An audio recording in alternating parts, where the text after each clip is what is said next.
Imagina você sendo um gerente ou dono de um empreendimento e que pede uma tarefa específica para o seu funcionário e o seu funcionário responde: preferiria não fazer. E se isso não acontece apenas uma, duas, três vezes, mas sim todas as vezes que você pede alguma coisa, seu funcionário responde: preferiria não fazer.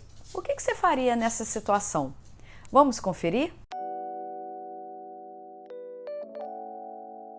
Olá, eu sou a Patrícia Iris e hoje eu trago para vocês a impressão deste livro, Bartleby, O Escrevente, de Herman Melville. Se você não sabe quem é Herman Melville, eu já te digo. Ele é o que escreveu o livro Moby Dick, aquele da caça da baleia.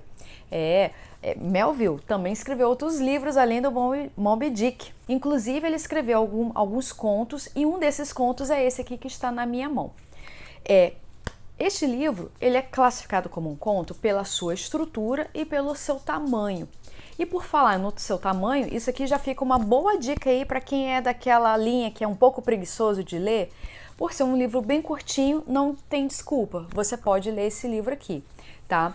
Antes da gente entrar aí na essência e um pouco da história, deixa eu falar umas características desse livro.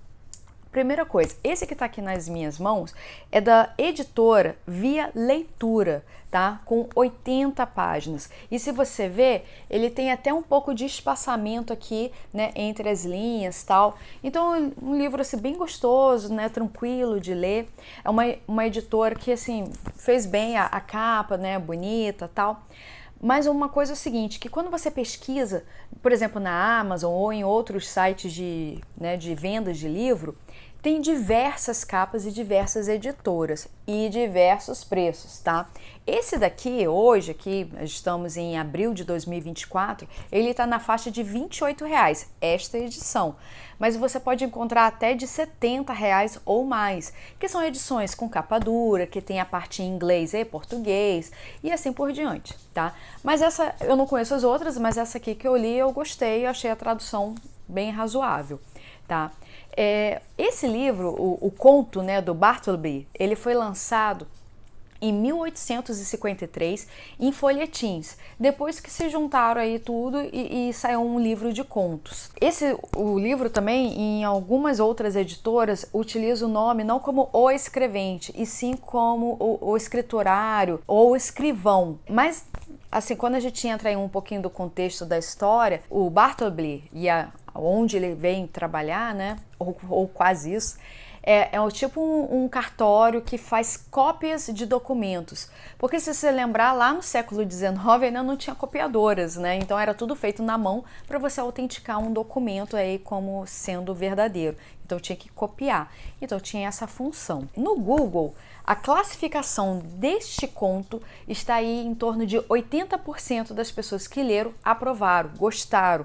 Então é uma indicação boa também, tá? Falando um pouquinho sobre o Herman Melville, né, ele nasceu em 1819 e veio a falecer em 1891, com 72 anos. A família dele era uma família aí com boas condições, tinha, né, era uma família aí considerada até um pouco aristocrática, tal. Só que o seu pai, ele veio ter problemas financeiros quando o Herman estava lá entrando na sua adolescência. E esses problemas financeiros foram tão graves que o pai acabou ficando louco e morreu por causa disso. Aí, a mãe, né, com não sei quantos filhos, né, precisando ter uma forma de sustentá-los, o Herman, né, que já estava aí com um pouco mais de idade, né, entrando na adolescência, teve que começar a trabalhar. Então ele fez um pouco de tudo. Mas um dos seus empregos, ele aceitou um trabalho aí como marinheiro e fez um percurso primeiro até a Europa, indo até Liverpool, depois foi até a Polinésia Francesa. Esse percurso, principalmente na época da Polinésia Francesa, que ele ficou lá em torno de um mês, até preso ele foi e tal, mas aí foi tudo muito rápido, né? Porque em um mês ele ficou lá, foi preso, deu alguns problemas e tal, e depois ele voltou. Então, toda essa história que ele viveu, quando ele voltou, ele começou a escrever sobre, né, essas experiências dele. E o público gostou muito, então foi muito bem aceito. Então, logo quando ele voltou, ele foi consagrado como um bom escritor, né? Tinha ótimas audiências. Só que, por incrível que pareça, quando ele lançou Moby Dick, que hoje é considerado um sucesso da literatura, né, que ele lançou em 1851, o público não gostou. E assim, meio que desprezou o Herman Melville, né, achou a história, né, cansativa e tal. E então ele, mesmo assim, publicando outras histórias depois disso, as pessoas não gostaram. Tanto que o Bartleby, né, foi escrito em 1853 e o pessoal também acabou não vindo a gostar. E hoje é considerado uma das suas melhores histórias. Então vai entender o que passava na cabeça dessas pessoas lá no século XIX. E aí ele, né, quando veio a falecer, ele já estava no anonimato. Ninguém mais sabia dele, não sabia o que ele fez no final da vida, não tem isso muito registrado, tá? O Herman Melville, ele tem uma frase que eu vou até aqui ler para vocês que eu gosto muito. É o seguinte, ó: não sei tudo o que pode estar por vir, mas seja lá o que for, vou enfrentar rindo. Então isso aí é um pensamento aí de uma pessoa assim, bem otimista, né? Então, e ele passa um pouco sobre isso na sua escrita. Até o Bartleby, ele tem um pouco esse humor ácido, né? Então assim, você acha engraçado, mas não de gargalhar, né? Então, assim, ele transparece um pouco isso. E geralmente, assim, pessoas muito inteligentes têm esse tipo de humor. Uma das outras coisas aqui que eu gostaria de dizer, que principalmente esse livro do Bartleby e o Moby Dick também, influenciou outros escritores, como o Alberto Camus e o Henrique Villa-Matas, que também são dois escritores aí que têm livros bem bacanas de se conhecer. Depois eu vou trazer eles aqui no canal também. O Herman Melville, ele, né, no início da carreira dele, ele escrevia essas histórias, nessas aventuras, tal. Era um pouco mais assim pueril, tal. Então o pessoal gostou muito. E já o Moby Dick e o Bartleby já é um pouco mais da essência humana, né? Então ele já está um pouco mais maduro, então ele já começa a escrever mais um pouco da percepção do homem, né, na sua sociedade e como ele convive. Agora indo, né, até pegando esse gancho, indo para a essência do livro, o livro basicamente ele está querendo dizer o seguinte: como lidar com situações atípicas. A gente não está acostumado a ouvir um não. A gente não está acostumado, principalmente assim, você tem um subordinado, você pede uma tarefa e ele diz que não vai fazer, né? Preferiria não fazer. Como lidar com essa situação? Então o livro mostra um pouco sobre esse estranhamento, né, de coisas que a gente não está acostumado, não é do nosso dia a dia, e como que a gente lida com isso. Um outro ponto também, o advogado, que é o que contrata o Bartleby, ele é uma pessoa de um bom coração, né? Ele tem muita empatia pelo Bartleby, porque muitos de vocês devem estar falando, ué, manda ele embora, né? Mas o advogado que contratou ele meio que se sensibilizou com aquela questão, porque ele viu que o Bartleby era uma pessoa muito solitária, não se expressava, e ele via que tinha alguma coisa ali por trás, então ele não queria totalmente se livrar dele. Então, assim, o narrador, que é o advogado, ele é muito complacente, né? Ele tenta entender o Bartleby. Só que tudo tem um limite. E isso acontece aqui. Quando eu chegar na parte da história, eu detalho um pouco mais sobre isso.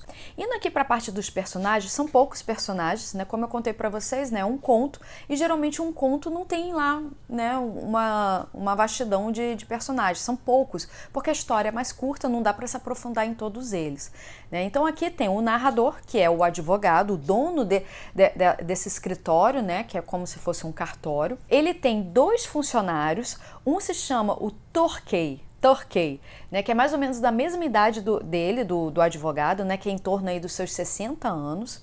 E tem o Niple, né, são nomes até estranhos, na verdade são apelidos, né, que é um pouco mais jovem.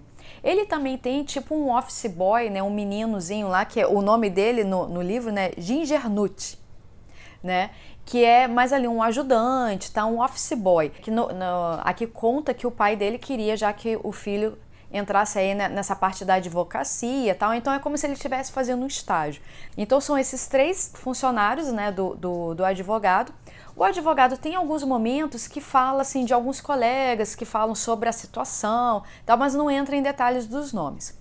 Uma questão curiosa que o Torquay, ele tinha uma personalidade de acordar de manhã, trabalhar super bem. Então ele era efetivo, tal, eficiente, só que depois do almoço ele se transformava. Não queria fazer mais nada, era mal-humorado, vivia brigando com todo mundo. Então o advogado sabia que não poderia contar com Turkley à tarde. E o Nipple já era o contrário. O Nipple, não sei, fica aí a critério do freguês. O Nipple, ele já era o contrário, ele gostava... ele era muito mal-humorado, ele era ranzinza tal, no período da manhã. E à tarde ele já se mostrava ser eficiente. Então o advogado percebeu o seguinte: olha, no final das contas eu só tenho um funcionário. Um que trabalha de manhã bem e o outro que trabalha bem à tarde. E eu preciso de um outro funcionário para poder dar conta aí de todas as tarefas. Então ele resolve, né, botar um anúncio e contratar uma pessoa. Aí que entra o Bartleby. Então a gente já está entrando aqui um pouco na essência da história, né? No momento que ele contrata o Bartleby. O Bartleby logo no início se mostrou ser muito eficiente, fazia suas cópias perfeitas, com quase nenhum erro. Era, né, assim, uma produção em massa ali fazendo as cópias e tal. E ele era assim, o primeiro que chegava e o último que saía. Então era um funcionário exemplar. Só que isso tem um detalhe, tá? Mais na frente, o advogado até descobre que o Bartleby estava morando no seu escritório. Ou seja, ele não saía do escritório em momento algum. E aí, quando ele percebeu isso, já era um pouco mais na frente. Foi o seguinte, ele vinha trabalhando muito bem, não fala em linhas de tempo, tá, gente? Então eu não sei se foi logo no início e tal, mas assim, ele vinha trabalhando, o advogado estava gostando muito do serviço dele, até que um belo dia ele chamou: Bartleby, tem aqui uma tarefa para você fazer. E aí ele fala lá do lado lá do seu biombo, né, e diz: preferiria não fazer. O advogado toma um susto, assim, como assim? Né, preferiria não fazer? Mas aí ele pensou que, ele deve estar ocupado, né, tá terminando um outro serviço, eu vou esperar um tempo, né? Aí passou lá um tempo e tal, ele chamou o Bartleby e falou: Bartleby, tem essa tarefa aqui para você. Aí ele repete: preferiria não fazer. E o advogado ficou transtornado e acabou não voltando mais a perguntar nada naquele dia. Aí, nos dias seguintes, ele pedia outras tarefas e era sempre a mesma resposta. E aí ele questionava o Bartleby e aí o Bartleby falava: preferiria não responder. Preferiria não fazer, preferiria não responder. E aí o advogado ficou assim: mas como assim? Ele não respondia nada, só dava essa resposta. E aí o livro, né, o conto, vem mostrando assim, altos e baixos da história. Tem momento que o advogado é muito complacente, né, muito empático, mas tem momentos também que ele perde a paciência e ele fala: Bartleby, você tem que dar uma sugestão, você tem que dar uma explicação, você tem que me dizer por que você não quer fazer. E a resposta sempre era a mesma.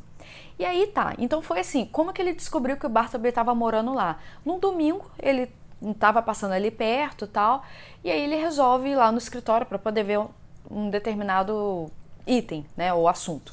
Quando ele foi botar a chave, a porta estava lá com aquela trancazinha e ele tomou um susto. E o Bartleby apareceu e falou: não estou pronto ainda, né? E ele não entendeu nada, ele preferiu sair e ir embora. Isso, né? Foi aí que ele depois, em um outro momento, ele entra lá no seu escritório e vê itens, né, de barbear, né, de escovar os dentes, vê uma colcha, tal, tudo guardado ali próximo ali da mesa dele, e aí ele percebe isso. E ele se sensibiliza, ele fica assim: nossa, coitado, o quanto sozinho ele deve se sentir, né? Ele passa o dia inteiro aqui e ainda fica as noites e os finais de semana, ele não tem ninguém para ir, ele não tem ninguém para ver, para visitar, tal. E o advogado questiona isso a ele também. E o Bartleby sempre respondia: preferiria não responder.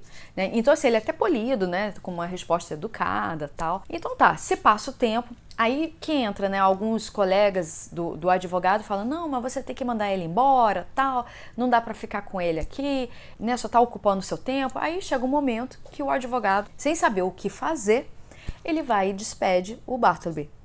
E fala: olha, você tem que ir embora. E o Bartleby responde: preferiria não ir.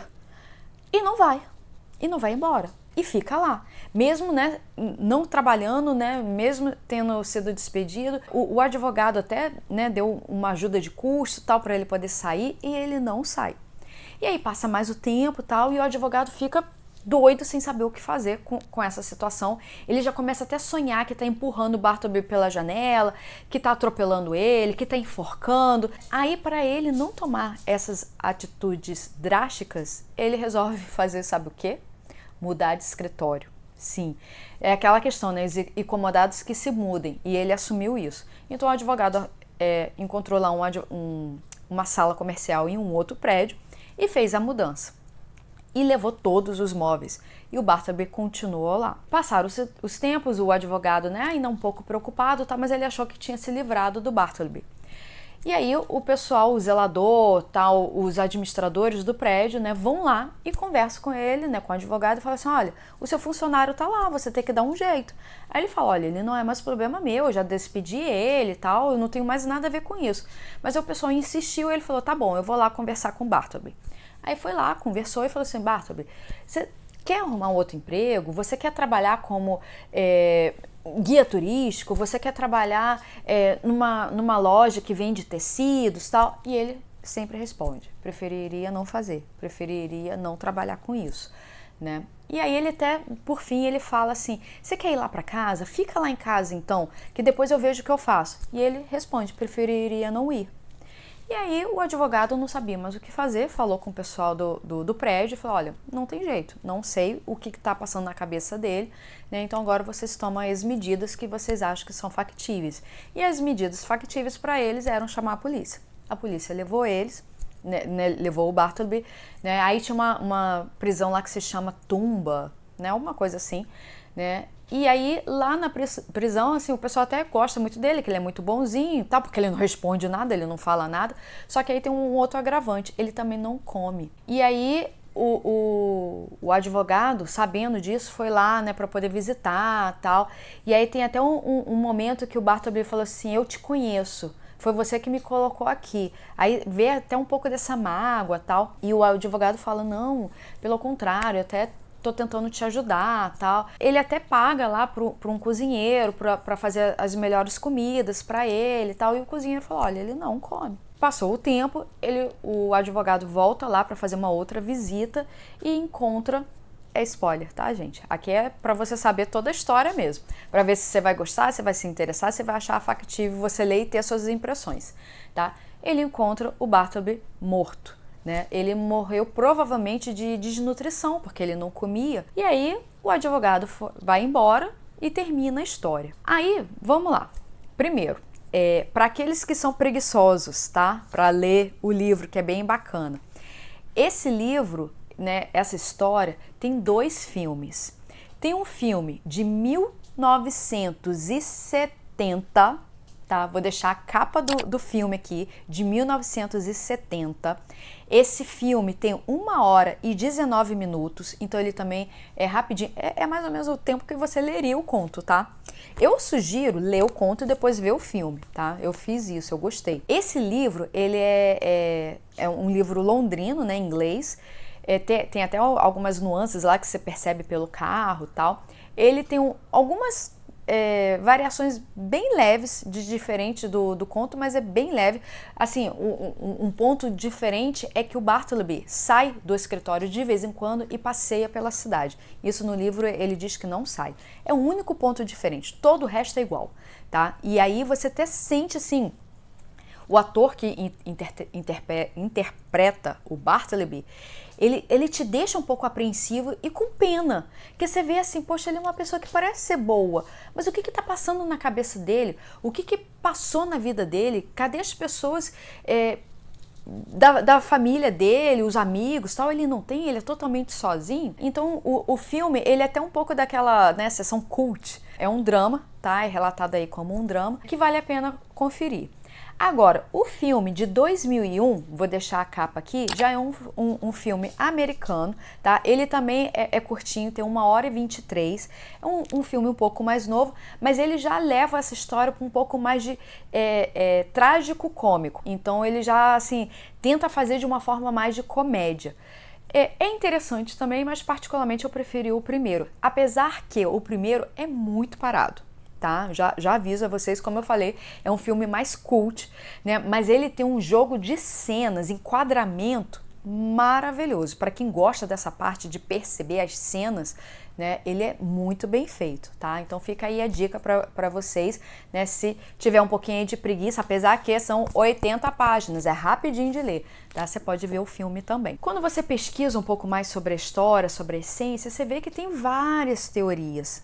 Tem teorias aí sobre a questão do capitalismo, né, sobre o quanto que o capitalismo e a questão de você ter que trabalhar muito faz você até perder um pouco a sua consciência. Enfim, tem diversas teorias. A minha, eu não encontrei essa em lugar nenhum, tá? Mas eu vou compartilhar aqui com vocês, que é o seguinte, quando eu tava lendo, que eu gosto muito de livros sobre literatura fantástica, né, que envolve um pouco sobre fantasmas, coisas sobrenaturais, tá? Então eu puxei um pouco para esse lado. Quando eu estava lendo sobre o Bartleby ali, que ficava parado, sempre olhando, contemplando a janela, tal, e que não conversava nada com ninguém, só dava as mesmas respostas, eu achei que ele, no final das contas, era um fantasma. Que ele estava meio que, assim, uma alma penada, que estava meio perdido no mundo, não sabia como, né, entrar lá no túnel da luz, e que estava ali porque ele era uma pessoa que tinha trabalhado muito e morreu no trabalho, alguma coisa assim. Era isso que eu estava imaginando, que iria ser o desfecho. Mas, assim, não é isso, né? Mas foi a impressão que eu estava tendo quando eu estava lendo o livro. Mas aí a gente tem algumas questões que é interessante a gente se perguntar. Assim, fica uma incógnita da história de por que ele era tão sozinho, da onde ele veio, quem eram as pessoas que compunham, né, a família dele e tal.